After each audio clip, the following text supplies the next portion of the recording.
अस्सलाम वालेकुम दोस्तों, कैसे हैं। उम्मीद करता हूँ सारे दोस्त खैरियत से होंगे। आज हमारे पास जो गाड़ी है वो फुली ऑटोमेटिक गाड़ी है। ये आप देख सकते हैं, ये गाड़ी ऑटोमेटिक है बिना क्लच की। इसमें दिक्कत आप देखेंगे, लाइट यहाँ पे जल रही, पावर के बटन में। दूसरा यहाँ पे एन आ रहा है, इसके साथ में एन ई या एम का निशान आना चाहिए, तो वो निशान नहीं आ रहा है। और गाड़ी में कोई भी गियर नहीं लग रहा है, गाड़ी में कोई भी गियर नहीं लग रहा, और ना ही गियर जो है हमारा ये रीसेट हो रहा है। तो गियर में क्या दिक्कत है, वो सारी चीज़ों के बारे में चेक करेंगे और बात करेंगे इस गाड़ी में क्या ख़राबी थी। सारे भाइयों से रिक्वेस्ट है, जिन भाइयों ने अभी तक हमारे चैनल को जो सब्सक्राइब नहीं किया, सब्सक्राइब करें, वीडियो को लाइक करें, कमेंट करें। अगर आपका कोई भी सवाल है तो इंशाल्लाह जो भी है दिक्कत इस गाड़ी में हल करेंगे और इसका जो है सलूशन सक्सेसफुली करेंगे। क्या प्रॉब्लम है गाड़ी में, ये हमारे साथ पहली बार हुआ है और पहला अभी मैंने कुछ भी गाड़ी में नहीं किया हुआ है। तो अभी हम इसको चेक करने वाले हैं। इसको चेक करने के लिए, जैसा कि आप लोगों को पता है कि कोई भी जब गाड़ी हमारे पास आती है तो हम सबसे पहले उसको करते हैं डायग्नोसिस। गाड़ी में क्या प्रॉब्लम है, उम्मीद करता हूँ आपको समझ में आ गया होगा। अपने डायग्नोसिस टूल को मैंने जो है लगा लिया इस गाड़ी में। देखना पड़ा, ऐसे ही जो प्रॉब्लमें रहती हैं बहुत ही टिपिकल होती हैं और इनका जो है हल ढूंढना कोई मुश्किल काम है, इतना आसान नहीं है। जिनको पता है उनके लिए तो ये 2 मिनट का काम है, जिनको नहीं पता उनके लिए ये मुसीबत है। गाड़ी रीसेट बिल्कुल भी नहीं हो रही है, ट्रक जो है रीसेट नहीं हो रहा। गियर रीसेट हो जाए। और गाड़ी में क्या दिक्कत है, गाड़ी क्या था, ईद की छुट्टी थी तो 4 से 5 दिनों तक गाड़ी जो है बंद खड़ी थी। जब खड़ी हुई तो ड्राइवर बता रहा उससे पहले गाड़ी जो है सही थी, चलती हुई गाड़ी का। जैसे ही गाड़ी को जो स्टार्ट लगा के स्टार्ट किया, उसके बाद से सेम प्रॉब्लम आ गई, कोई भी गियर नहीं आ रहा है। यानी ये जब तक नहीं आएगा तो गाड़ी जो है हमारे गियर नहीं पकड़ेगी। तो अभी हम देखते हैं गाड़ी में क्या प्रॉब्लम है। सबसे पहले तो हमें इसको डायग्नोसिस करना रहता है, तो हम इसको डायग्नोसिस करेंगे। और एक बार जब तक मेरा कंप्यूटर खोल रहा है, जब तक सारे भाइयों से रिक्वेस्ट है कि जिन भाइयों ने अभी तक हमारे चैनल को जो है सब्सक्राइब नहीं किया है, सब्सक्राइब करें और अब छोटे भाई को अपने जो है सपोर्ट करें। आपका छोटा भाई हमेशा आपके साथ रहेगा इंशाल्लाह। अगर आपका कोई भी दिक्कत है तो हमारे इंस्टाग्राम पे आप हमें मैसेज करें।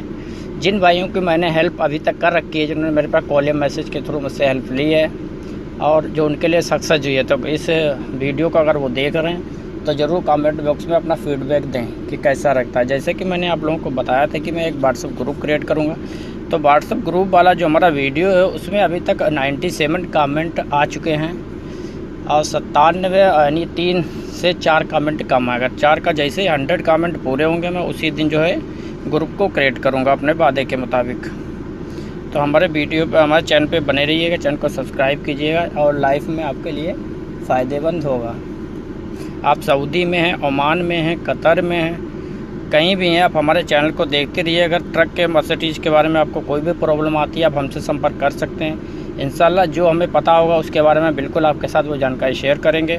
और जो आपको जानकारी है वो आप अपनी जानकारी हमारे साथ या चैनल के माध्यम से या ग्रुप के माध्यम से अपने दोस्तों के साथ शेयर करें, ताकि उनको नौकरी करने में कोई तकलीफ़ ना हो और उनकी हेल्प हो सके। क्योंकि हर एक बंदे पास एक जैसा कफ़ील नहीं होता, एक जैसा मालिक नहीं होता है। तो अभी आप देखेंगे कि हमारा कंप्यूटर जो है ओपन हो गया है, तो देखेंगे क्या क्या दिक्कत आ रही है। तो जैसे देखेंगे ऑटो सेलेक्टर मोड आ रहा है, स्पीड सिग्नल, सप्लाई की प्रॉब्लम आ रही है, CCG, driver control, no communication, ये हमारा GM में आ रहा है, कम्युनिकेशन नहीं हो पा रहा है। गियर में कौन कौन से फॉल्ट है देखेंगे तो GS में कोई भी फॉल्ट नहीं है। GS के अंदर देखेंगे ना तो कोई भी फॉल्ट कोड नहीं आ रहा है। तो हम इसको जो है FR में भी देखेंगे क्या दिक्कत है। सोलेनोइड लेवल कंट्रोल, ये FR है। ऑटो सेलेक्ट मोड, इसका कोई इतना मुश्किल नहीं है, लेकिन ये रिकॉर्ड पॉइंट बार आउटपुट GS3, इसके भी स्टोरेज है, इसका भी देखने का कोई इतना ज़रूरत नहीं है। तो हम क्या करेंगे, अभी अभी हम जब तक के लिए अपने वीडियो को जो है पॉज करेंगे और जब इसमें जो है प्रॉब्लम में पता चल जाएगी तो आपके साथ शेयर करेंगे। वीडियो को पूरा देखते रहें कंटिन्यू।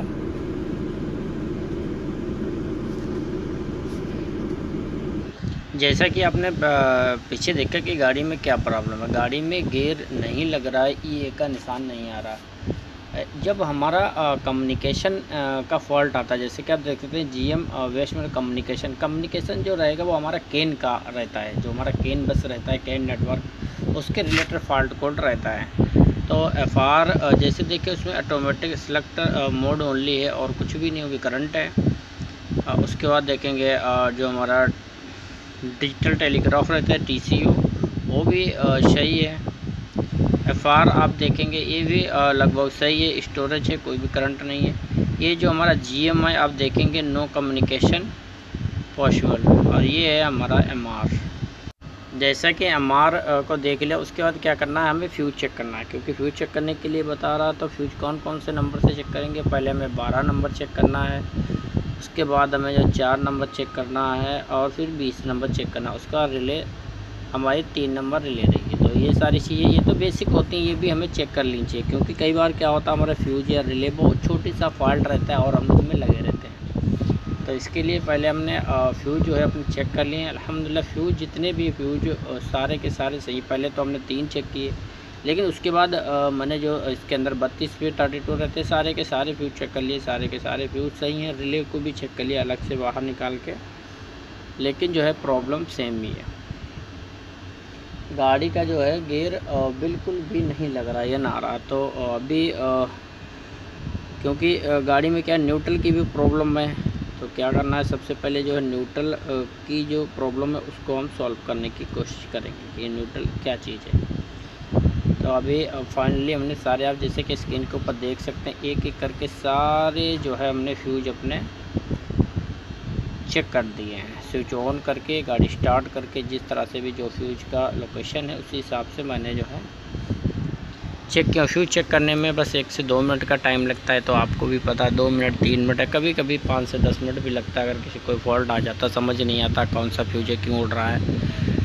तो ये देखिए, आप क्या जब टेस्टर देखेंगे आप दोनों तरफ लगा रहे, एक तरफ जलेगा एक तरफ नहीं जला तो समझ लो वो फ्यूज जो है ख़राब है।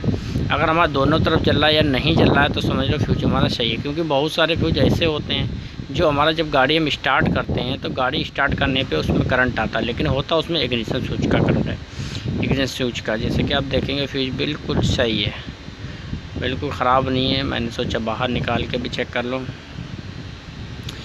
गाड़ी में प्रॉब्लम है गियर की, गियर के रिलेटेड प्रॉब्लम है। जब हमने सारा ये चेक करने के बाद भी अभी हमें क्या करना पड़ेगा, ये सोच रहा हूँ मैं क्या करूँ, धीरे धीरे से चेक कर रहा हूँ। तो उसके बाद हम चेक कर लेते हैं अपने जो हमारी वायरिंग रहती है GS की, जो हमारे X23 फिट से X16 तक की है। जैसा कि आपने पहले देखा, तो हमने सारे जो 3 के तीनों तार थे वो मैंने चेक कर लिया, यानी वायरिंग भी सही है। GM to GS तक की जो भी वायरिंग रहती है वो बिल्कुल सही है, वायरिंग के अंदर कोई भी फॉल्ट नहीं। कम्युनिकेशन जो रहता है वो भी वायरों में करंट आ रहा है, और जो हमारा चाबी स्विच का रहता है उसमें आता। तो उसके बाद सोचा कि चलो बल्ब सारू को एक बार चेक कर लेते हैं, कोई इसमें तो फॉल्ट नहीं है। तो जैसे कि अभी देखेंगे बल्ब सारू को जैसे हमने ओपन किया, आप देखेंगे इसकी जो पिन है ये कटी हुई निकली, क्योंकि बाकी तो सारा सही है लेकिन पिन ये कटी हुई। लेकिन पिन से गियर का कोई भी ताल्लुक़ नहीं है। ये तो मैंने आपको एक्सपीरियंस के लिए इस वीडियो के अंदर जो ऐड कर दिया इसे, लेकिन इसका गियर से कोई भी ताल्लुक़, इसका अगर हमारा ये पिन ख़राब रहेगा तो क्या होगा, गियर लगेगा लेकिन वो ऑटोमेटिक न्यूट्रल हो जाएगा, कभी भी न्यूट्रल हो जाएगा। तो हमारी पिन का ये फॉल्ट रहेगा, या हाफ गियर में गाड़ी रुक जाएगी, तब रहेगा पिन का। जैसे कि आप देखेंगे बल्ब सारू के आपके सामने। तो अभी क्या करेंगे, इसको हम दोबारा से इसको न्यू बल्ब डालेंगे हम, न्यू और ये बल्ब सारू डालने के बाद अभी देखो जैसे रीसेट किया तो हाफ़ रीसेट हो चुका है। जो हाफ़ रीसेट है, हाफ़ रीसेट हो गया। अभी गाड़ी को स्टार्ट किया, देखते हैं आगे क्या होता है। इंशाल्लाह गाड़ी हो जाएगी या नहीं होती है।